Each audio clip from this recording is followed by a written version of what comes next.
Hello dear aspirants, આપ સર્વેનું અમારી YouTube channel game changing સાયકોલોજીમાં હાર્દિક સ્વાગત છે. આજના વિડીયોમાં આપણે પ્રોબેશન ઓફિસર, ચીફ ઓફિસર તેમજ અન્ય કેટલીક સરકારી પરીક્ષાઓ માટે સમાજ કાર્ય એટલે કે સોશિયલ વર્ક સબ્જેક્ટ અગત્યનું છે. અને સાથે સાથે જે વિદ્યાર્થીઓ બેચલર ઇન સોશિયલ વર્ક અને માસ્ટર ઇન સોશિયલ વર્ક સાથે સંકળાયેલા છે, તો ઓફકોર્સ એમના માટે પણ આ વિડીયોઝ ખૂબ અગત્યના છે. એ અંતર્ગત આપણે એક નવા પ્રકરણની શરૂઆત કરવાના છે, જે છે સામાજિક ચળવળો. અગાઉના વિડીયોમાં આપણે બેઝિકલી ભારતના પરિપ્રેક્ષ્યમાં કઈ રીતે સમાજ સુધારણાની પ્રક્રિયા જે હતી એ હાથ ધરવામાં આવી હતી.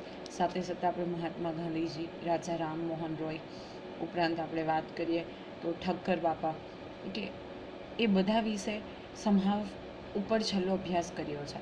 પરંતુ સ્પેસિફિક બીજું પણ એક ટૉપિક આપવામાં આવ્યો છે, જે છે સામાજિક ચળવળો. તો એ વિશે કઈ કઈ સંસ્થાઓએ કામ કર્યું, કયા કયા લોકોએ કામ કર્યું, શું કામ કર્યું, તે વિશેની વિસ્તૃત ચર્ચા જે છે એ આપણે આ પ્રકરણના સંદર્ભમાં કરવાની છે. તો સમાજશાસ્ત્રીઓ દ્વારા જે વ્યાખ્યાયિત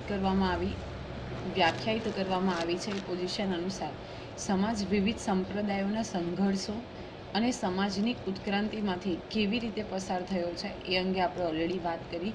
તે વિવિધ સમાજશાસ્ત્રીય સિદ્ધાંતો પરના વિચારો છે, જેમાં આપણે ભારતમાં બનેલી વિવિધ સામાજિક સુધારણા ચળવળો અને સતી, જાતિ સર્વસ્વ, જાતિ વર્ચસ્વ, બાળ લગ્ન વગેરે જેવી સામાજિક દુષ્ટ પ્રથાઓ અને રાજા રામમોહન રોય, દયાનંદ સરસ્વતી વગેરે જેવા નેતાઓ સામે આપણા સુધારા નેતાઓએ કેવી રીતે લડત આપી, તો એ અંગેની વિસ્તૃત ચર્ચા કરવાની છે. હવે તમે સૌ જાણો છો એ પ્રમાણે કે જો આપણે ભારતીય સમાજના પરિપ્રેક્ષ્યમાં વાત કરીએ તો ઘણી બધી સામાજિક સુધારણા ચળવળો છે ચલાવવામાં આવી, જેમ કે સતી પ્રથા વિરુદ્ધ જાતિનું વર્ચસ્વ.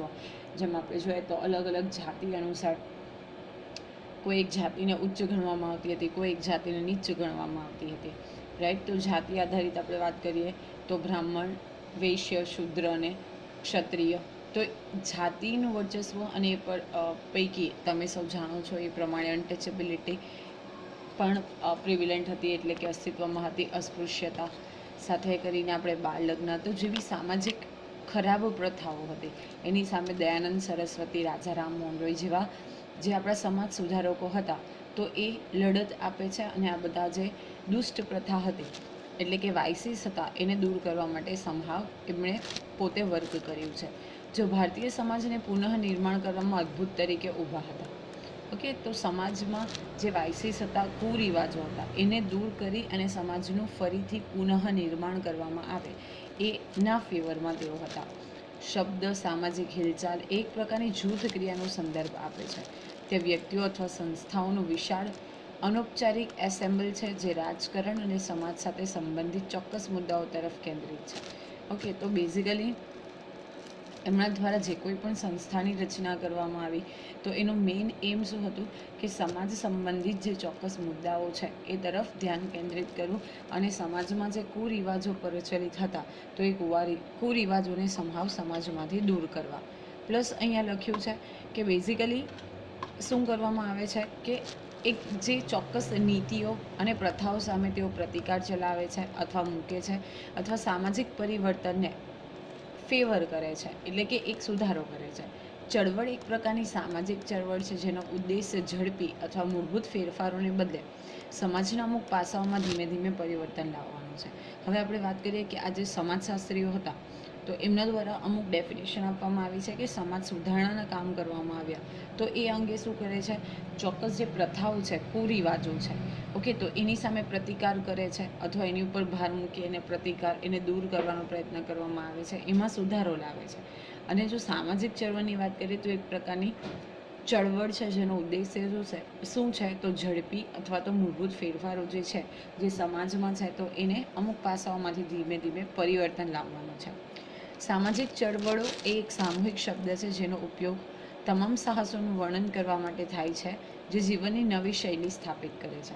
હવે આજે સામાજિક ચળવળો એ શબ્દ જે છે એ બેઝિકલી સામૂહિક કલેક્ટિવ વર્ડ છે અને એનો ઉપયોગ શું થાય છે કે તમામ જે સાહસો છે એનું વર્ણન કરવા માટે જે કોઈ સાહસો કરવામાં આવ્યા, જે કોઈ સારા કામ કરવામાં આવ્યા તો એ સાહસોનું વર્ણન કરવા અને ડિસ્ક્રાઇબ કરવા અને સાથે સાથે નવી જીવન શૈલી એટલે કે ન્યૂ સ્ટાઇલ ઓફ લિવિંગ જે છે એસ્ટાબ્લિશ કરવા માટે આ સામાજિક ચળવળ શબ્દનો ઉપયોગ થાય છે, એનું પ્રયોજન થાય છે.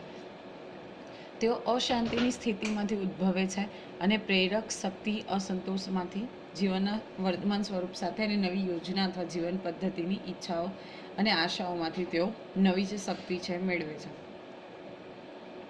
શરૂઆતમાં જે એનું કાર્ય છે એ સામાજિક ચળવળ આકારહીન, નબળી અને સંગઠિત અને કોઈપણ રૂપ વિનાની હોય છે.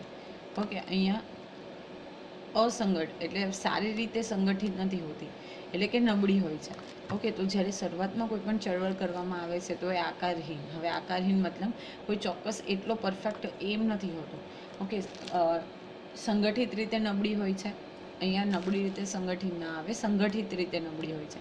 એટલે કે ઘણું બધું મોટું સંગઠન નથી હોતું, એટલા બધા લોકો એ ચળવળમાં ભાગ નથી લેતા હોતા સ્ટાર્ટિંગ ફેઝમાં, અને કોઈ પણ સ્વરૂપ વગરની છે. ઓકે, ચોક્કસ કોઈ ફ્રેઝ નથી કે એ સક્સેસ જાય કે કેમ. તો સૌપ્રથમ આપણે વાત કરીએ ધાર્મિક અને સામાજિક ચળવળો અંગે. તો બ્રિટિશ શાસન દરમિયાન ભારતમાં જે વિવિધ સામાજિક સુધારાઓ, ધાર્મિક ચળવળો થઈ હતી તે રાષ્ટ્રીય ચેતનાના ઉદય અને ભારતીય લોકોમાં પશ્ચિમના ઉદાર વિચારોના પ્રસારની અભિવ્યક્તિ હતી. આપ સૌ જાણો છો એ પ્રમાણે કે બ્રિટિશ શાસન દરમિયાન જે સતી પ્રથા છે, દૂધ પીતી કરવાનો રિવાજ છે, વિધવા પુનઃ લગ્ન છે, ઓકે, સ્ત્રી શિક્ષણ છે, એ બધી જે સામાજિક સુધારાઓ થયા અને ચળવળો થઈ ધાર્મિક, તો એને લઈને રાષ્ટ્રીયતાનું એટલે કે નેશનલિઝમ જે છે એનું ચેતનાનો ઉદય થાય છે. પ્લસ જે લોકો ભારતીય લોકો છે એ પશ્ચિમના ઉદાર વિચારો એટલે કે જે વેસ્ટર્ન કલ્ચર હતું તો એના શું થાય છે, વિચારો ધીમે ધીમે અપનાવવાનું ચાલુ કરે છે. આ ચળવળો વધુને વધુ સામાજિક અને ધાર્મિક ક્ષેત્રોમાં પુનઃનિર્માણનું રાષ્ટ્રીય અવકાશ અને કાર્યક્રમ ધરાવે છે. સ્વાતંત્ર્ય ચળવળો જે રીતે શરૂ થઈ તે અને સામાજિક અને ધાર્મિક સુધારણાઓ અને આપણા ભારતીય નેતાઓને ધર્મ, ભાષા, જાતિ, વર્ગ અને સંસ્કૃતિના આધારે વિભાજિત લોકોને એકસાથે લાવવામાં કેવી સમસ્યાઓનો સામનો કરવો પડે છે તે વચ્ચે કેટલાક આંતર સંબંધો છે. ઓકે, હવે આજે ચળવળો શરૂ થઈ, સ્વાતંત્ર્ય ચળવળો એટલે કે દેશને આઝાદી અપાવવાની હતી, કારણ કે બ્રિટિશોના શાસનના આધિપત્ય નીચે ભારત દેશ હતો. સાથે સાથે એ અંતર્ગત કેટલાક સામાજિક અને ધાર્મિક સુધારણાઓ પણ ચાલુ થાય છે. એમાં જ ભારતીય નેતાઓ હતા એમાં ધર્મ, ભાષા, જ્ઞાતિ, વર્ગ, સંસ્કૃતિના આધારે જે વિભાજિત લોકો હતા તો એ લોકોને સૌથી પહેલાં તો ગ્રુપમાં લાવવા. બિકોઝ સરકારે એટલે કે જો બ્રિટિશ સરકારની વાત કરીએ તો સૌથી ઇમ્પોર્ટન્ટ વર્ક એમનું હતું ભાગલા પાડો અને રાજ કરો. ઓકે, જ્યાં કમ્યુનિટી બિલ્ટ થયેલી દેખાતી હતી એમને દૂર કરવાનું કામ એમણે કર્યું હતું. રાઈટ, તો એ બધા લોકોને ભેગા કરવા અને જે વિભાજિત લોકો હતા તો એને સાથે એક ગ્રુપ બનાવો એ સૌથી મોટી સમસ્યા હતી.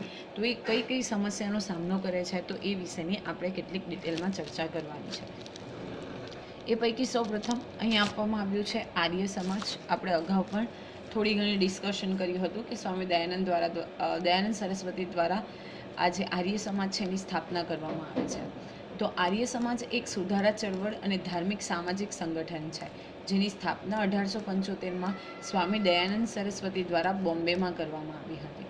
ઓકે, તો આર્ય સમાજ શું છે, એક સુધારા માટે ચળવળ કરવા માટે એક ધાર્મિક અને સામાજિક પરિપ્રેક્ષ્યમાં એટલે તો હેતુથી બનાવાયેલું સંગઠન છે જેની સ્થાપના જે છે 1875માં સ્વામી દયાનંદ સરસ્વતી દ્વારા બોમ્બે ખાતે કરવામાં આવી હતી. ફોર્મલી મતલબ હાલમાં એને મુંબઈ તરીકે ઓળખવામાં આવે છે.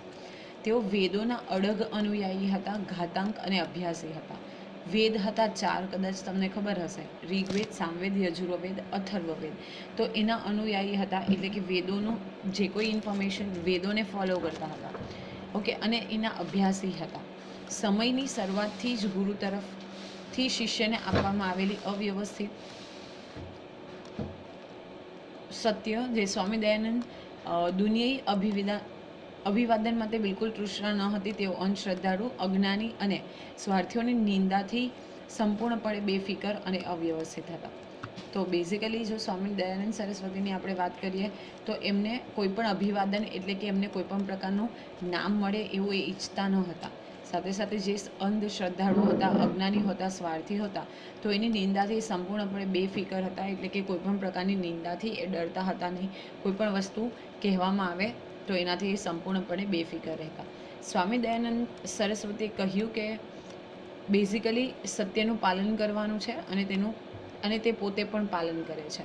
1863માં તેઓ મૂર્તિ પૂજા સામે ઉપદેશ આપતા ઉભરી આવ્યા અને સંસ્કૃતના વર્ગો શરૂ થયા. તો સૌપ્રથમ વખત 1863ની સાલમાં તેઓ મૂર્તિ પૂજા સામે એક ઉપદેશ આપે છે અને એને સંસ્કૃતના જે વર્ગો છે એ શરૂ થયા. તેમણે આ જે બે સિદ્ધાંતો છે એટલે કે મૂર્તિ પૂજાનો એમણે જે વિરોધ કર્યો એ અને સાથે સાથે સંસ્કૃતનું શિક્ષણ, તો એ વસ્તુઓ એમના પુસ્તક જે છે સત્યાર્થ પ્રકાશમાં સમજાવ્યા છે. આ પુસ્તકનું નામ ઘણી બધી વખત પૂછાયેલું છે કે સત્યાર્થ પ્રકાશ સ્વામી દયાનંદ સરસ્વતી દ્વારા લખાયેલું પુસ્તક છે, જે તેમણે 1874માં અલ્હાબાદથી પ્રકાશિત કર્યું. તેમણે વેદોને જ હિન્દુ ધર્મના અચૂક સત્તા તરીકે રાખ્યા હતા, એટલે કે વેદને જ તેઓ સૌથી વધુ મહત્ત્વ આપતા હતા. જે 4 વેદોના નામ મેં તમને કહ્યા એ જ એવું માનતા કે હિન્દુ ધર્મનું શું છે, અચૂક સત્તા છે, પાવર છે. તેઓ માનતા હતા કે 4 વેદ ભગવાનના શબ્દો છે. તેઓ ભૂલથી સંપૂર્ણપણે મુક્ત હોય છે અને પોતાની જાતમાં સત્તા ધરાવે છે. પોતે શું માનતા હતા કે આ જે 4 વેદ છે એમાં ભગવાનના શબ્દો રહેલા છે અને સત્તા જાળવી રાખવા માટે તેઓને અન્ય કોઈ પણ પુસ્તકની જરૂર પડતી નથી. તેઓ સમાવિષ્ટ છે જે સંહિતા તરીકે ઓળખાય છે. જોકે તેમણે ચેતવણી આપી હતી કે તેઓ વેદના ઉપદેશોને અનુરૂપ હોય ત્યાં સુધી જ અધિકૃત ગણી શકશે. આ કાર્યોમાં વૈદિક આદેશોના વિરુદ્ધમાં કોઈ પેસેજ હોય તો સંપૂર્ણપણે નકારી શકાય છે. ઓકે, પ્લસ તેઓ એવું કહેતા હતા કે જ્યાં સુધી વેદોને આધારે જે ઉપદેશ આપવામાં આવ્યો છે અનુકૂળ હોય ત્યાં સુધી આપણે એને અધિકૃત કરી શકીએ, એનું પાલન કરી શકીએ. અને કોઈક આદેશ જે વિરોધ છે, જે વૈદિક જે આદેશો છે એના વિરોધમાં હોય તો આપણે એને શું કરી શકાય, સંપૂર્ણપણે નકારી શકીએ. સ્વામી દયાનંદ, અહીંયાથી તમારે એક જ વસ્તુ યાદ રાખવાનું છે કે જે એમના સિદ્ધાંતો છે સત્ય પ્રકાશ પુસ્તકમાં છે અને સ્પેશિયલી તેઓ 4 વેદોને પ્રાધાન્ય આપતા હતા, મુખ્ય ગણતા હતા અને અકોર્ડિંગ ટુ હિમ કે જે વેદ છે એ ભગવાનના શબ્દો છે. સ્વામી દયાનંદ સરસ્વતી ઈચ્છતા હતા કે હિન્દુ સમાજ એક નૈતિક સમાજ તરીકે ઉભરી આવે. તેથી તેમણે ઉપદેશ આપ્યો કે હિન્દુઓએ તેમના જીવનમાં ધર્મનું પાલન કરવું જોઈએ. એ પોતે એવું માનતા હતા કે જે હિન્દુ સમાજ છે એ નૈતિક સમાજ તરીકે ઉભરી આવવો જોઈએ અને એટલા માટે હિન્દુઓને ઉપદેશ આપે છે કે જીવનમાં ધર્મનું પાલન કરવું જોઈએ. ધર્મ એ શબ્દ, કાર્ય અને વિચારમાં સત્યતાની સાથે સમાન ન્યાયની પ્રેક્ટિસ છે. એટલે કે સમાન ન્યાય માટે ફોલો કરવામાં જે આપણે વસ્તુ ફોલો કરીએ છીએ છે. અને વેદોમાં મૂર્ત થયેલા જે ગુણો છે, સદગુણો, એની જેમ બેઝિકલી શું કહી શકાય, ધર્મ એ શબ્દ, કાર્ય અને વિચારમાં સત્યતાની સાથે સમાન ન્યાયની પ્રક્રિયા છે. તેઓ કર્મ અને પુનર્જન્મના સિદ્ધાંતમાં માનતા હતા.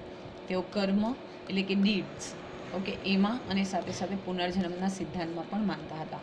બ્રહ્મચર્ય અને સંન્યાસના જુદા આદર્શો ઉપર એમણે ભાર મૂક્યો અને સંસ્કારોની અસરકારકતા ઉપર પણ ભાર મૂક્યો અને સ્પેશિયલી ઉપનયન અને હોમના સંસ્કાર ઉપર ભાર મૂક્યો. ગાયની પવિત્રતાને જાળવી રાખવી એ વિશે કહ્યું.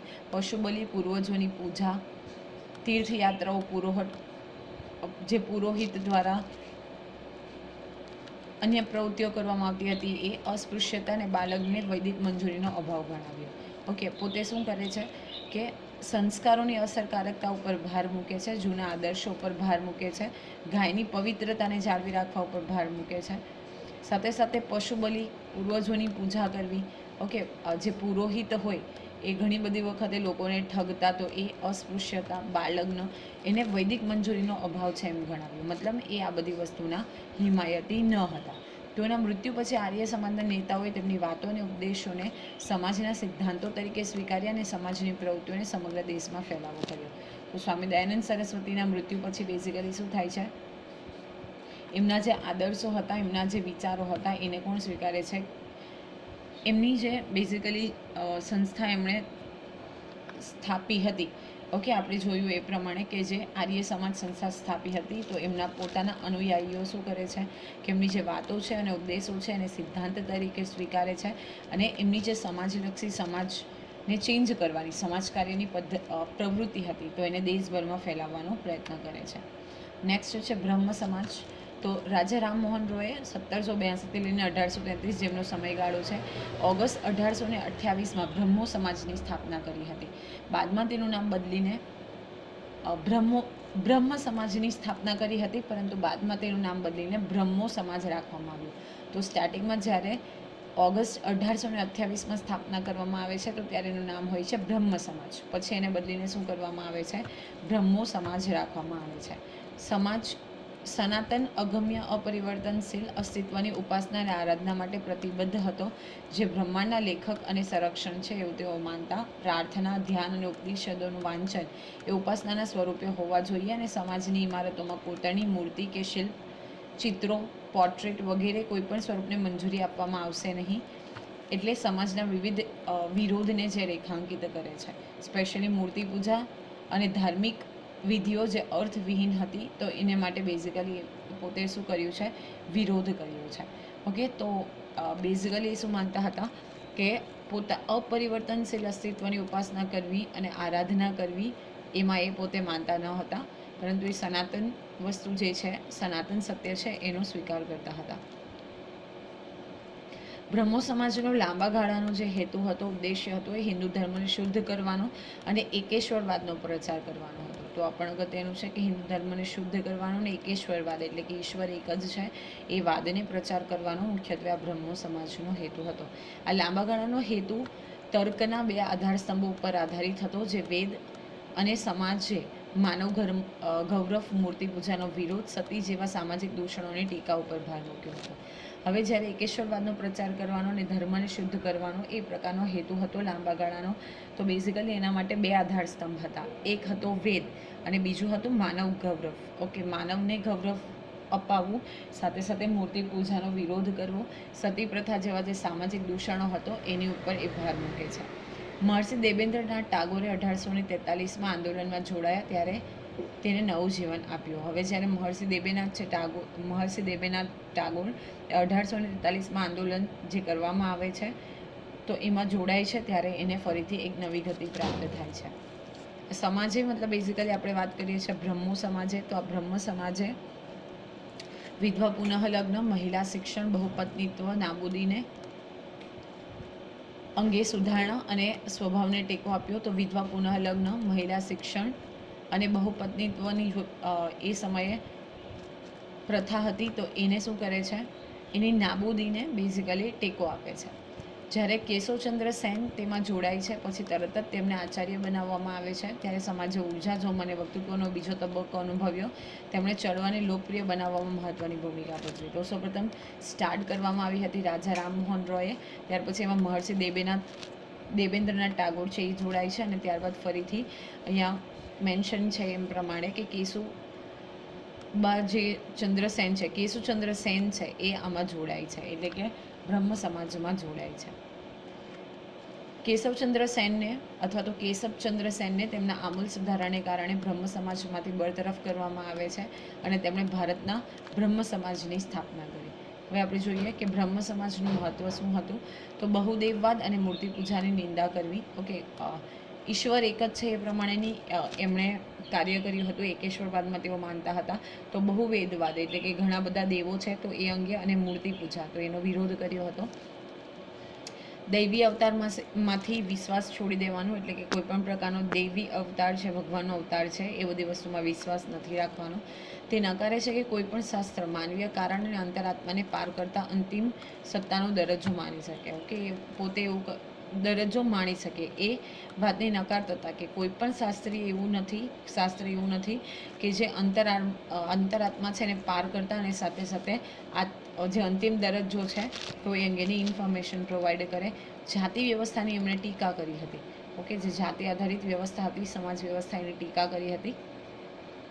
કર્મ અને આત્માના સ્થળાંતરણના સિદ્ધાંત ઉપર કોઈ ચોક્કસ એમણે વર્ક નથી કર્યું. તો કર્મ અને જે આત્માનું સ્થળાંતરણ અંગેના સિદ્ધાંતો છે એમની ઉપર એમણે કોઈ ખાસ ફોકસ કર્યું નથી. તો આશા રાખું છું કે બેઝિકલી આજે જે આપણે બ્રહ્મ સમાજ અને આર્ય સમાજ અંગે વાત કરી તો એમાં તમને સમજ પડી હશે. અને વિડીયો પસંદ પડે તો વિડીયોને લાઇક કરી અને શેર કરવાનું ભૂલશો નહીં.